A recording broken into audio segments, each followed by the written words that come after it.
Welcome back to Comics, the podcast where me and my mom look through our comic book collection, 2 issues at a time. DC House of Mystery 290. Do you dare enter it? Beginning, what? Beginning an unforgettable new series, I, Vampire. Oh, I liked Vampire when I was a kid. I know, I was happy to find this is the first part of that story, because we have a lot of these. And I think eventually they make it its own title that's separate from House of Mystery. If I'm remembering right, I think we do have some comics that just say I, Vampire as the top billing. But this used to scare me looking at these old ones when I was a kid. It's creepy. Yeah, I remember being scared by him too. From 1981, just like our Daredevil. So we start off with Cain and Abel, who look a lot different than they look somewhat different than the Sandman TV series. Somewhat. They're not totally different.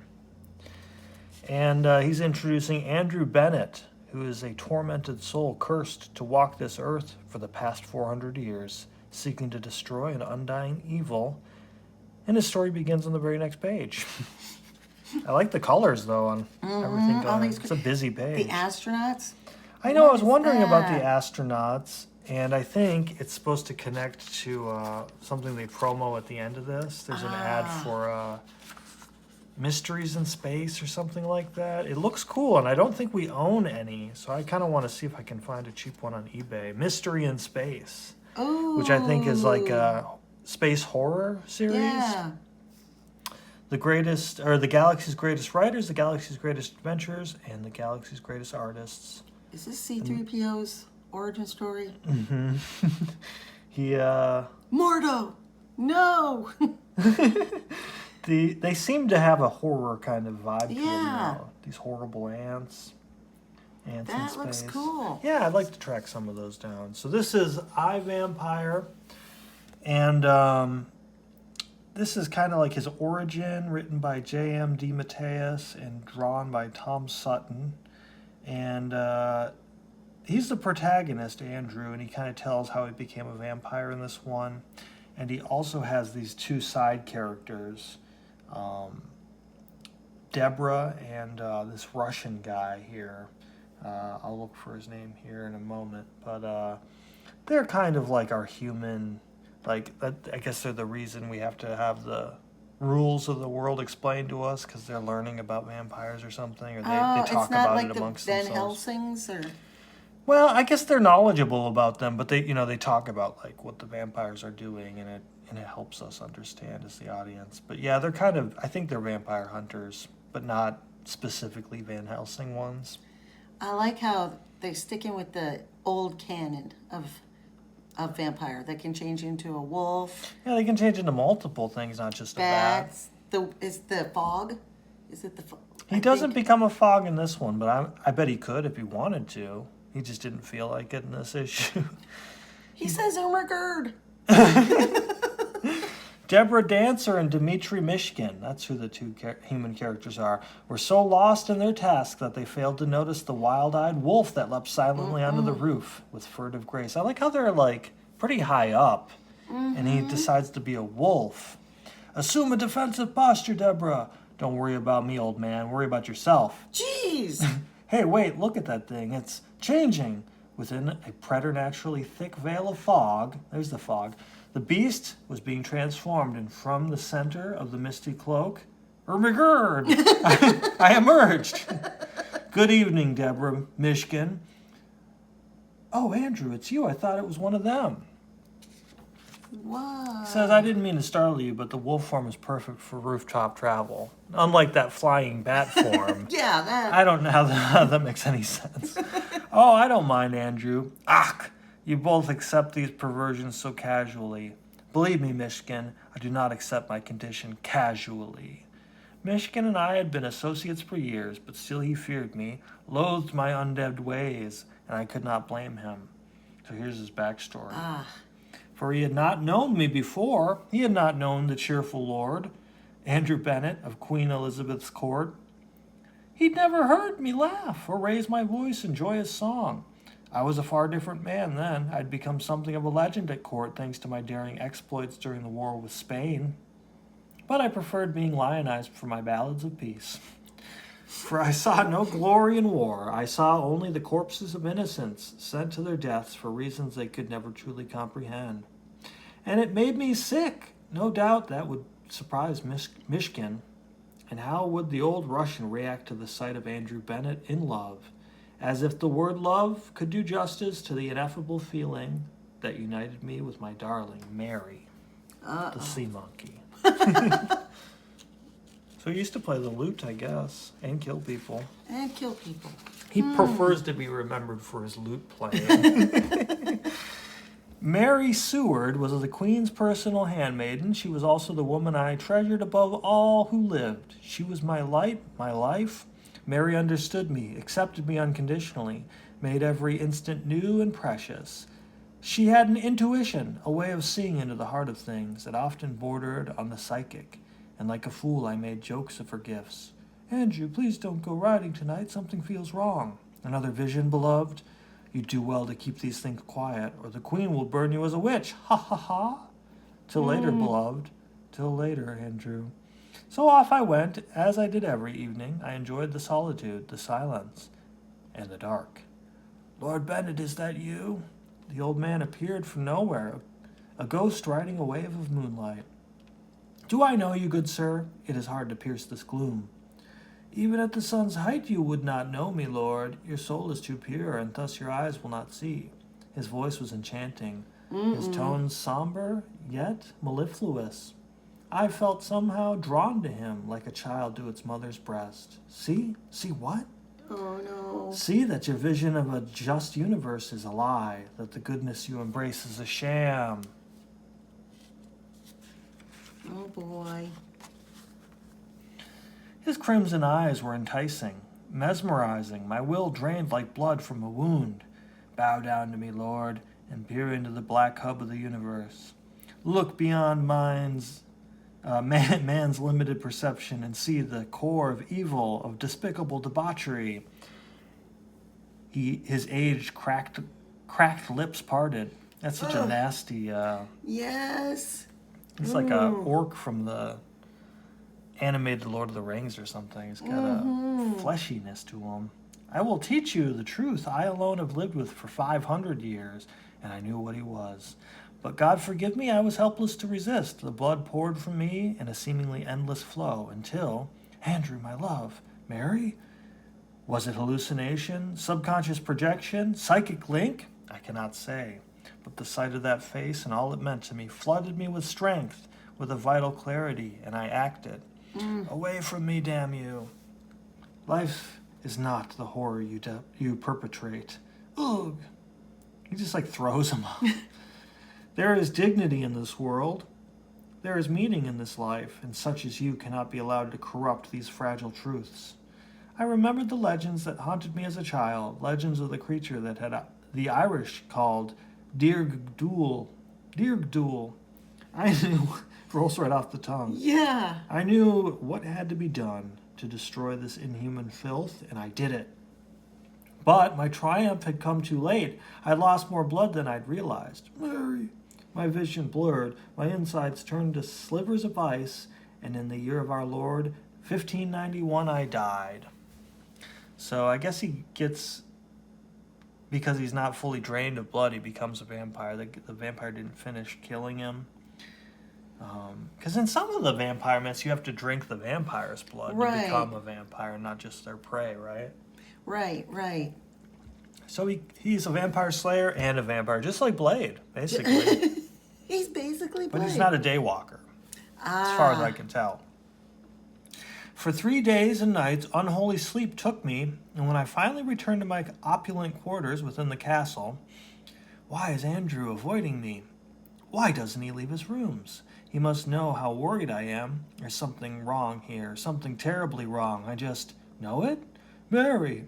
Oh, sweet Lord, the dreams I've been having, the dreams of the old man with Satan's eyes, they were true.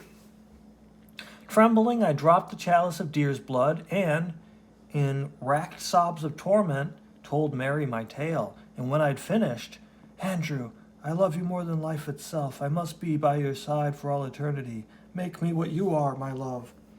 Oh, no. No.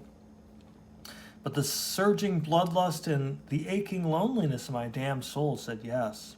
3 nights of agonized waiting later, something arose, but it was not my Mary. Oh, Andrew, I never dreamed that it would be like this. I feel so strange, so wonderful. There is power in me, all the unbridled power of hell at my command.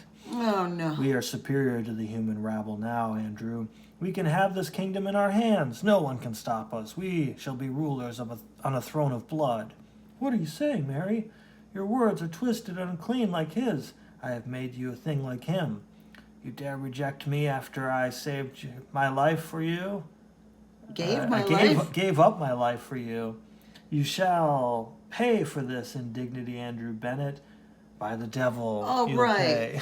She, I don't know why she's mad at him. Yeah. She wanted to be a vampire, and now she is, and she feels super powerful. Mary, no, you must understand. I like the red with the orange around the bat. That's pretty cool. That night I vowed that I would find her again, that I would save the soul that I had despoiled, even if it took forever. I stalked her across the continents and across the centuries, and long was the trail of gore she left behind. We both took many names, we both took many lives, and someday I will speak of those grim encounters, but not now. For time's growing short, Andrew. We've got to move if we're going to catch her. Time seems to have run out, Deborah, for she has sent her minions to catch us. And what the mistress wants, feeble mind, the mistress gets. You think my age has robbed me of my reason, vermin? Then it is you who have the feeble mind. He's a tough old guy. I know, he's got his staff. He's scared. Michigan acted impetuously as usual, but after all, he was a young man of 72, and I could forgive such impulses in one who had not lived 1/4 my lifetime. He's just a youngster of 72, Jeez. so he's a little hot-blooded. Wonder Woman and the Baron. The chocolate baron, a crook whose love of chocolatey goodness has led him to monopolize everything chocolate he can control. Robot plane, circle the island until I need you. Soon I'll control everything that's chocolatey, and the great taste will be mine, all mine. Even his clothes are made of chocolate. I know. Except for that one white part. Nope, it's white chocolate. It's cream. vanilla. By Hera, I plan to stop your nefarious enterprise, and your bullets won't stop me. I came prepared. Wonder Woman herself, get her, boys. She throws down some Hostess cupcakes. Hostess cupcakes? Oh, so chocolatey cake. He looks like he's Chocolatey listening icing. to it. Yeah, he consumes through his ears. You and your henchmen were easily taken, Baron. Taken with the chocolatey taste of Hostess cupcakes. Your magic lasso compels me to speak the truth. You get a big delight in every bite of Hostess cupcakes. Oh. One of the lamer ones, honestly. Yeah. I mean, none of them are good. Boy. So they're fighting the minions. I guess they're just like lesser vampires or something. They seem to have sharp teeth. Yeah. And Andrew's helping them. He does the old Three Stooges, like Bonk. bonking their heads together or whatever. And they're taunting him. And eventually they have to use some religious icons to repel the vampires. They have a wafer and a crucifix. And unfortunately, those also make him feel ill. So he's like, put that stuff away. I'm going to become a bat. And you see that car that's the color of Joker's pants? I'm going to go down there. That's what she's in. Apparently, it's supposed to be black because he says something about the color of the car, and maybe it just wouldn't scan well if it was too dark on the black, newsprint. yeah. Trembling, I reached into that black machine, little caring that the chauffeur was getting away. All I cared about was her. Not that I knew what I'd do with her, now that I had her. And as he confronts Mary, it turns out that it's just one of her minions in disguise. Which is weird because he really commits to it. He says, "You look slightly dumbfounded, beloved. Where is the eloquent speech I once adored? Where are the flowery phrases and the words of gentle grace?" So those are really specific things to say if you're taking her place. Right. Like, say this to him. Call him beloved. It'll really get on his nerves. And then just to pull off the mask like immediately after and become a bat and leave. So, it's to be continued. I like that last drawing. That Yeah. kind of reminds me of like an anime or something. He's got an overbite. Yeah. It's hard to hide when you're a vampire with an overbite. So that's not the only story. Even though that's the first I, Vampire, we've got a couple more stories. The next one is an exercise in fear. So we start off with this guy in the pink, he's got a pink biker's jacket on, and he's pointing this pistol at this guy in the like classic salesman, like checkered suit coat kind of look. Oh, And, no. I'm going to make you suffer like my pal. You're going to bleed to death if you don't reach a hospital in time. So the reason he's doing that is this pink coated gentleman was knocked off a gas station, and the gas station attendant shooting at them. And his partner had caught a bullet, as you can see there. I'm bleeding like no. a stuck pig, Harry. My life's running out of me. Hang on, pal. There's a guy ahead who can tell us where the nearest hospital is. You'll have that slug out soon. Hospital? I think there's one down this way, straight ahead, but I'm not sure. You better be sure, mister. A guy's life is riding on it. And it turned out there was no hospital in that direction. Oh, He says, I thought I saw one yesterday, but how was I to know? Please, you got to believe me. I'm a stranger here. Got in a couple of days ago. So, this is a scary no. scenario. If you ever give somebody bad directions, they might be fleeing a crime scene and come back for vengeance. creature creations? Meet the funniest, craziest, most gruesome family of creatures to arrive from outer space. That's That silly. looks like Are these stickers? divine. Oh, like John Waters? Yes, doesn't it? They're posters. They feature the first of these creatures to fly this side of the galaxy. There are more coming, so start collecting now. Each poster is printed in full color and is ideal for framing. That's They're crazy. ideal for framing. Wonder if you could find that on eBay. I know. Wow. I like that one. Oh, yeah. I like that one too. That's weird. So anyways, I'm going to do the same deal. I'm going to shoot you, not immediately lethally.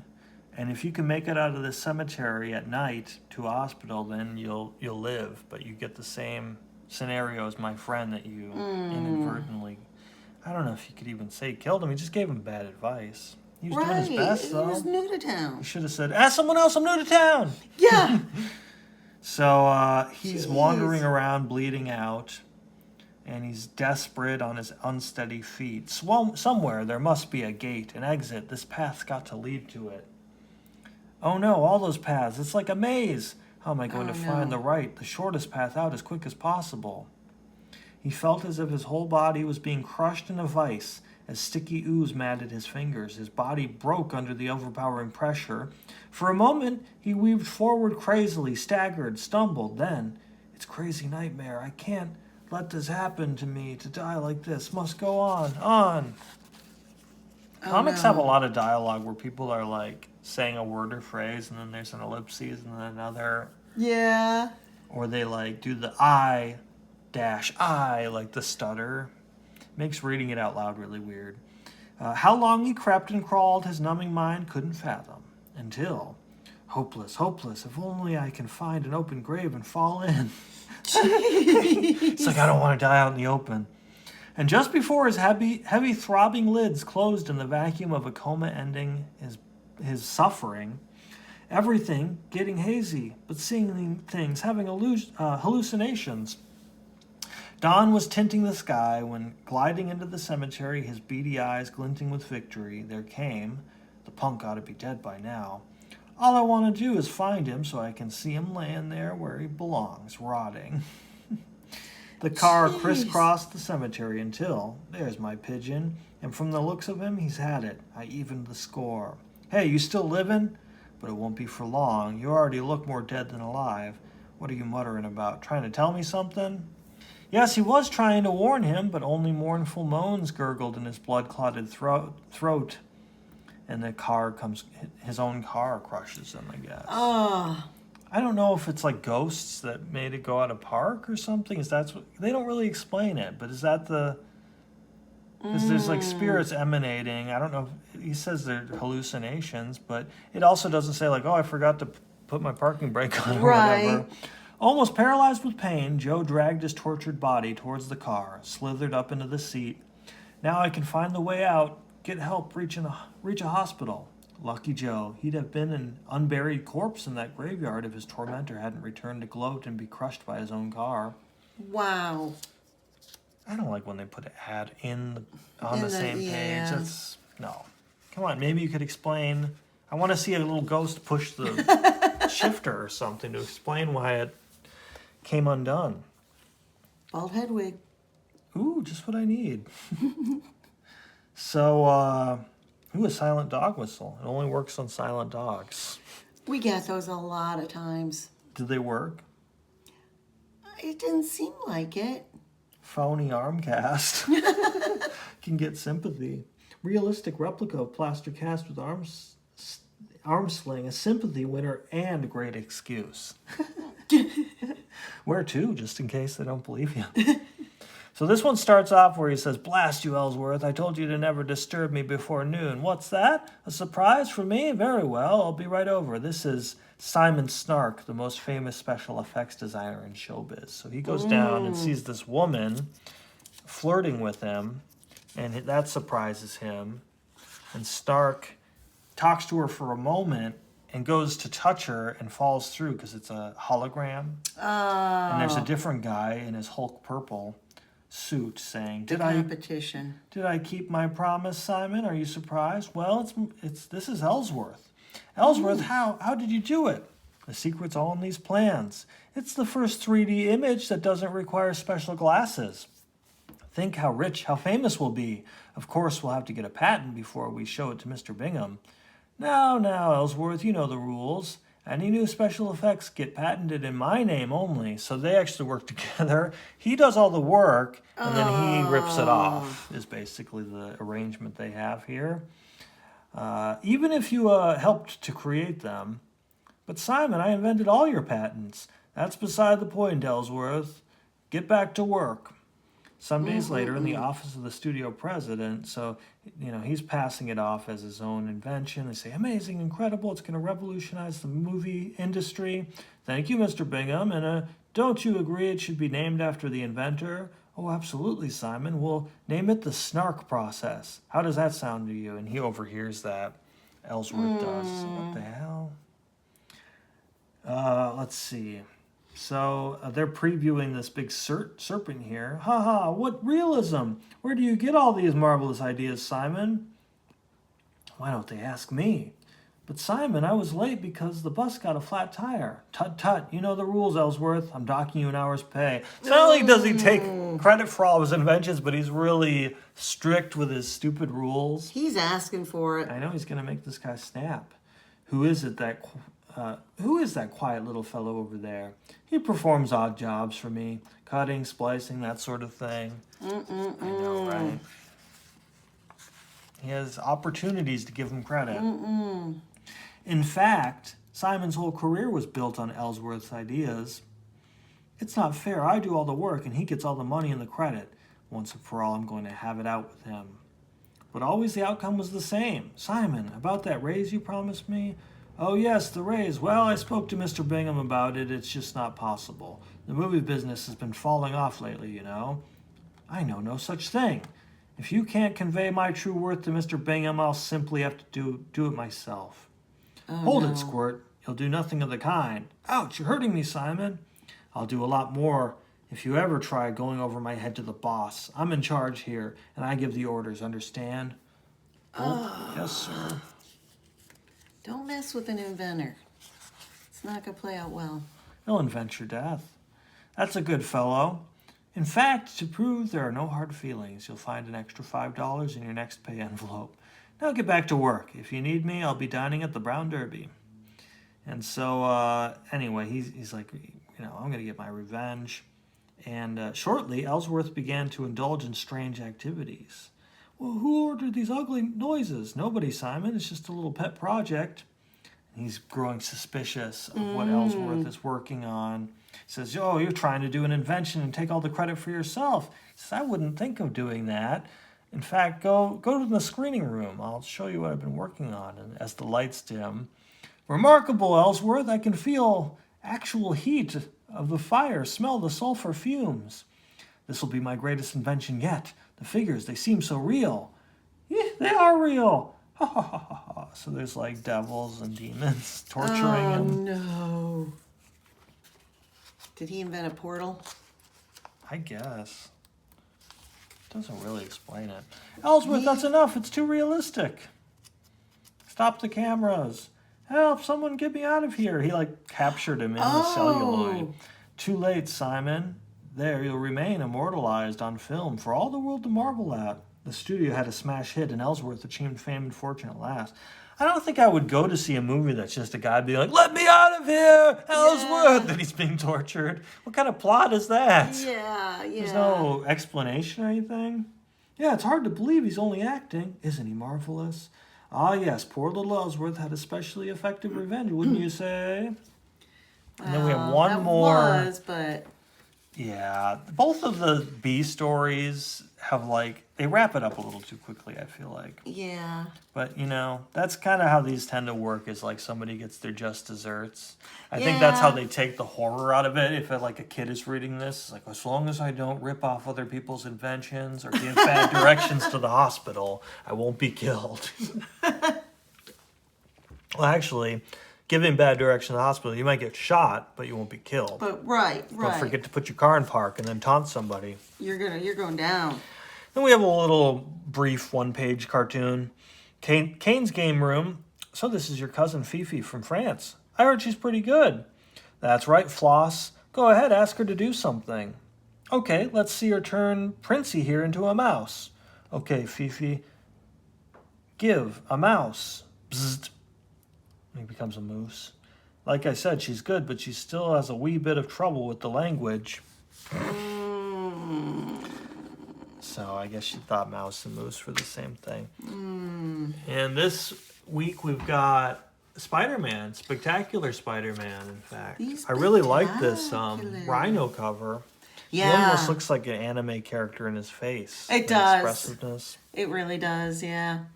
So the Rhino doesn't want to kill Spider-Man. But before they're through, the wall crawler will wish he had. Yeah, it's a good cover. It's a I good always like the cover. Rhino. And the opening page is awesome, Oh, too. Green Goblin. So Let's see, this is from 1992. I'm stuck in the 90s. This Oh, I used to really like this cereal. Apple and cinnamon Cheerios. Really, I like Apple Jacks. Nope. Apple Jacks are pretty good. Oh, they're yummy. Anyway, so it opens. Ugly, isn't it?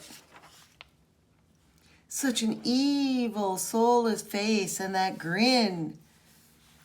I don't see the humor in any of this. Do you, Mr. Osborne? Call me Harry, please.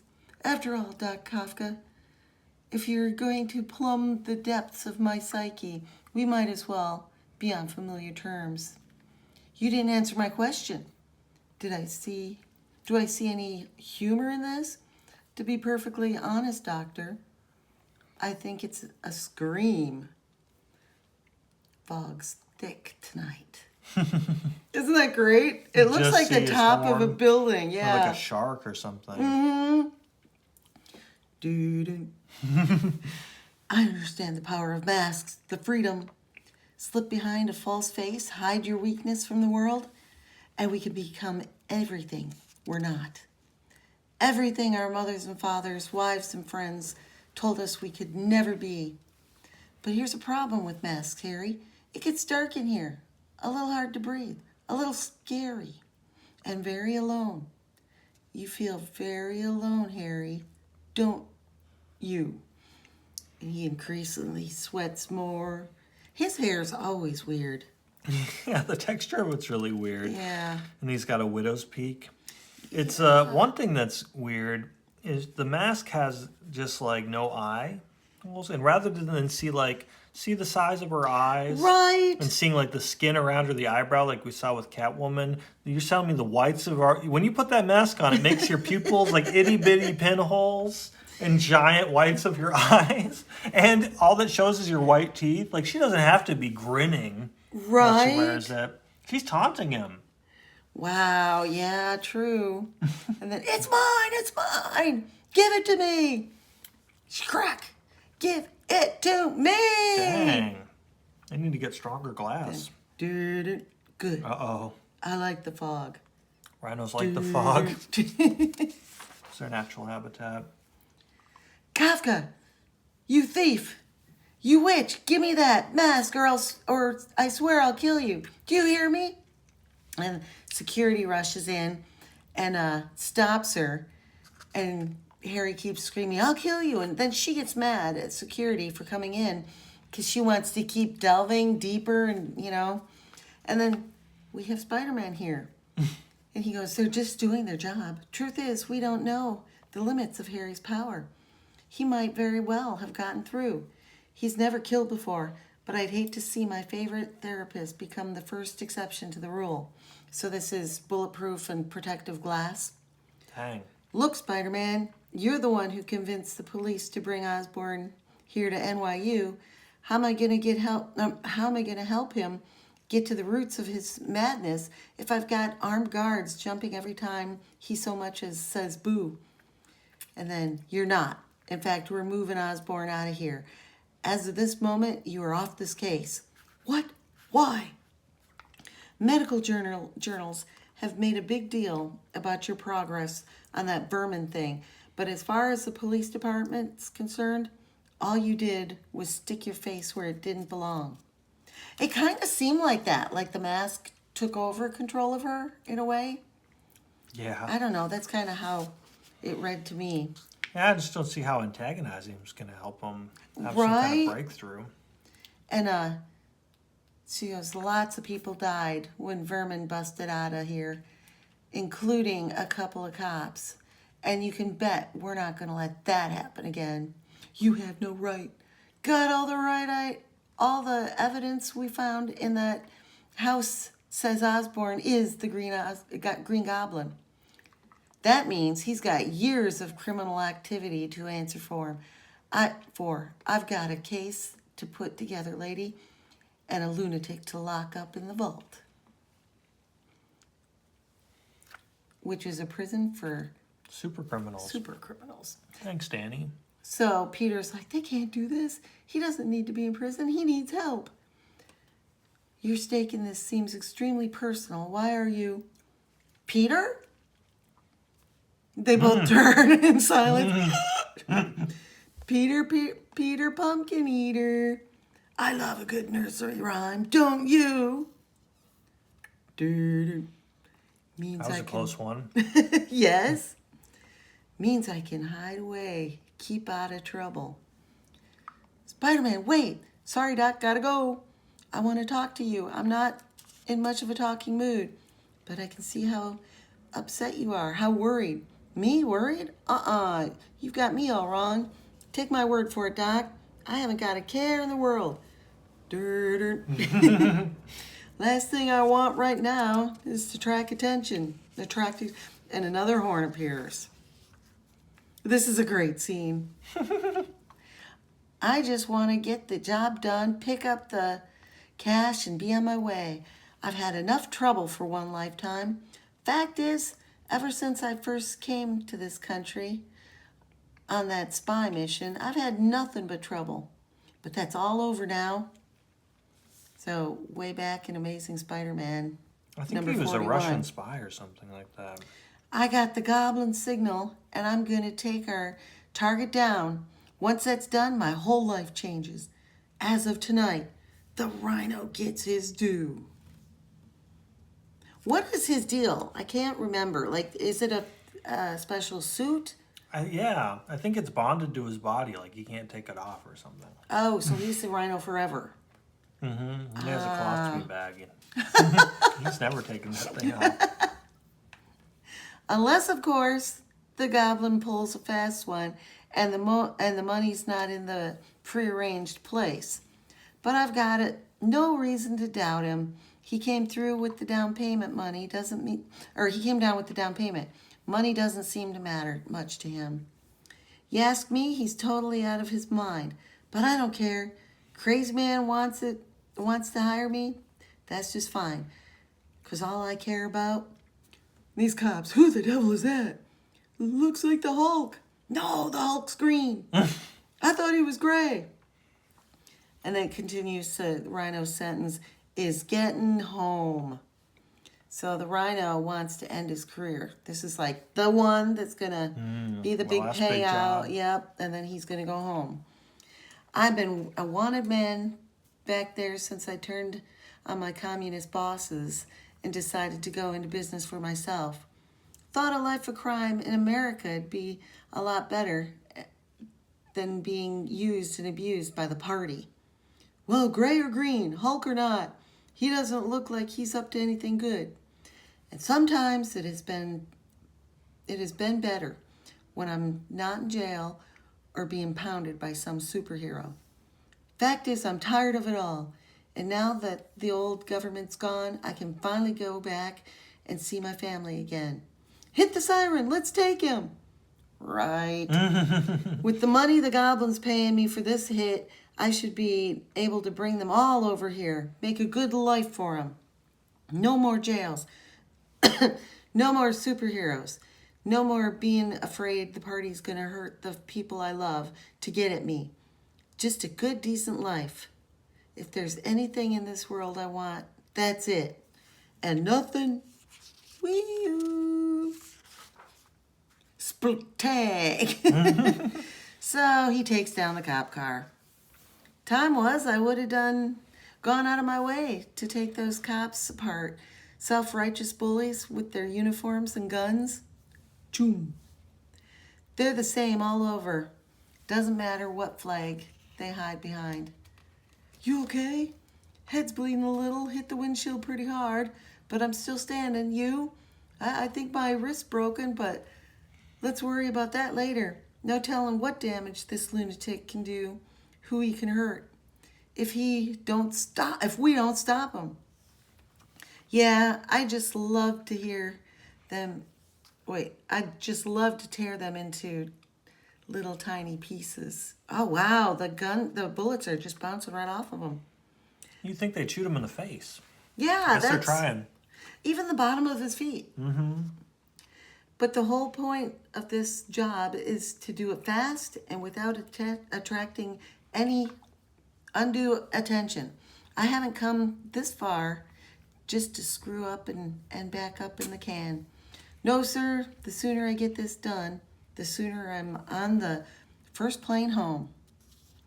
And we cut to this Looks like new the Molten scene. Man. I know it.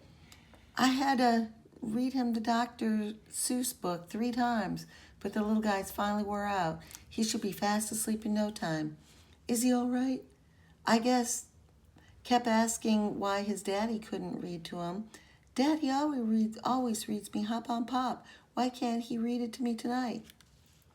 He doesn't really get any of this, does he? No, and frankly, neither do I. It's been an awful night, Liz, for all of us. Mark, they can't send Harry to prison. So who is this guy? I think it's the Molten Man. I forget. I think he's somebody's brother, like a non-heroic or villainous character's brother that gets in an accident. Okay. But I don't remember the details of his powers or anything. He's molten. Maybe he's not. Maybe he's some other character. Yeah. They can't send Harry to prison, can they?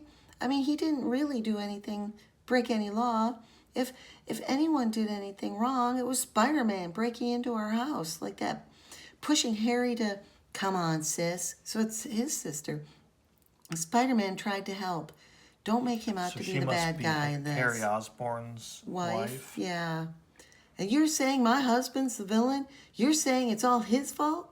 Harry's confused. He's sick. And it's all because of that awful father of his father, and Spider-Man. Liz, honey, I know Harry's a good man. I know he's no villain, and I think there's enough evidence to prove it. They're not going to pin his old man's crimes on him if I have anything to say about it. But you're right. He is sick, and he needs help. He looks like he got his shirt from the Sandman store. I know it. Sandman and him have the same. Go to the same store. Wrists really skinny? It looks like it's an oversized shirt. Right? Yeah, it's a little baggy. Maybe that's what happened last issue. Is he fought off the Sandman and stole his shirt. Yeah. So they continue talking, and they mention Dr. Kafka, and inside his room, Little Harry's there, listening. That woman is not to come anywhere near Harry. Do you hear me? She's evil, just like Spider-Man. But Spider-Man, I don't want to talk about Spider-Man anymore, Mark. I hate him. I hate him. Ooh, and it turns that's creepy. into yeah. These panels. Yeah, a whole page. That is really eerie, though. That is super creepy. I don't think I've ever seen a comic do something like that. I know. But yeah, that really, that hits home. Then we've got this fog. Peter Parker's walking home, worried about Harry and thinking about, ooh, that was close. He said my name. Nobody caught on to it, though. And he sees passing by, and the fog's billowing around him. Doo-doo.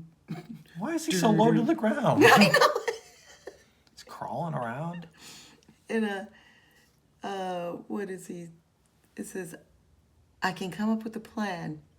Problem is, I haven't got a clue how I'm going to get out of this. No convenient amnesia to wipe out Harry's memory this time. So he's thinking about how he's going to get out of Harry knowing his identity. No Deus, or how do you say that? Deus ex machina? Deus ex machina. Deus. Machina. Machina, yeah. Boy. To save my hide. I'm I in like the deep. squigglies. Yeah, it's very Van Gogh. I'm in deep, and heaven help me, I can't see my way out. And then his spider senses tingle. He turns around and it's the Rhino. That would be terrifying because Yeah. the He's only got look 3 of toes. yeah, but they're very powerful toes. His toe beans are the most powerful. And the look Peter looks right at him. What's the Rhino doing here? And why is he attacking Peter Parker? He's got to be Harry's. This got to be Harry's doing, or maybe the Vultures. It might even be Richard Frisk again. Fisk again. Must be Kingpin's son, I think. Ah. Well, whoever sent him, no way he's going to nail a guy with my reflexes and agility. Boy. Isn't that going to raise suspicion? I know, right? Terrific. I did just the wrong thing. Rhino sees me move like that again. And I won't need Harry to blow my secret. Best bet is to let him think I panicked. So he lets him hit him. Ooh, right into a Mario tube. And Rhino. His little face. That's why they couldn't shoot his face. It's really tiny. And then wait and see what he does next. It's not easy playing the helpless victim, but until I know for sure what he's up to, I've got to do the acting job of my life. Please don't hurt me, please. If it's money you want, I'll... Shut up, Parker. You know my name? That's creepy. I know all about you, Parker. All your dirty little secrets. And soon, everyone's gonna know. Secrets? What are you talking about? What kind of... Don't try to play dumb with me. You think I'm some kind of idiot? He hits the fence and throws him through. Your secret's out, punk. The game's over. You're never going to be safe again. You hear me, Parker? You hear me? He hears you. No. Looks up and it's Spider-Man. You've got lousy timing, Rhino. With all the costumed lunatics invading my life lately, I've had just about all I can take. And I'm not going to take any more. Dang, he can pick up the Rhino and throw him? Crazy. No more. Not from you. Not from the goblin. Crunk. Not from anyone. Throws me in this pit. I'm tired of being toyed with and manipulated. I'm tired of Osborn's threats hanging over my head. He's really... Whoa, this page is really bright. Yeah. You creeps think you can destroy my life? Then give it your best shot. Spakow. But I'll meet you, all of you, every step of the way. I'll fight you with everything I've got.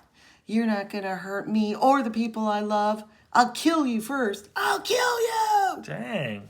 Yeah, I guess, is he getting stronger the angrier he gets? He's like Hulk. Yeah. Just like spiders get angrier and stronger. As they laugh like Seth Rogen. He goes, wait a minute, man. Listen to me. I didn't want this fight. I got no bones to pick with you. Not today, anyway. Only one I'm interested in is that Parker guy. Ah, not interested in me? Only interested in Parker? But he said he knew my secret. What are you talking about? The truth, Rhino, or I'll peel you out of that hide and take you apart.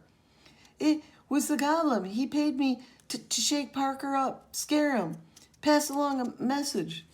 And you didn't know what that message meant about Parker and his secrets? I don't know, and I didn't care. I only took the job because I needed some fast cash, quick and easy, so I could get home. It's my family. I swear, I didn't want to get involved with you.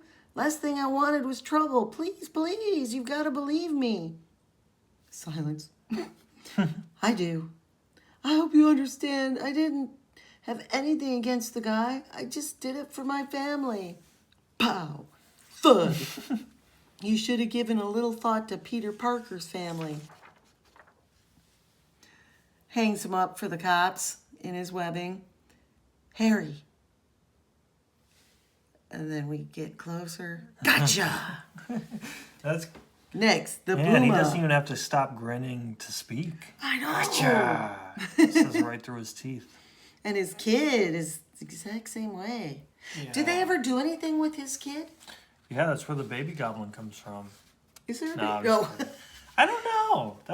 That's a good question because he became crazy through his dad, I guess. And runs in the family. the thing is, he could be an arch nemesis of Reed Richards' kid. Ooh, Franklin. Uh-huh. That would be good.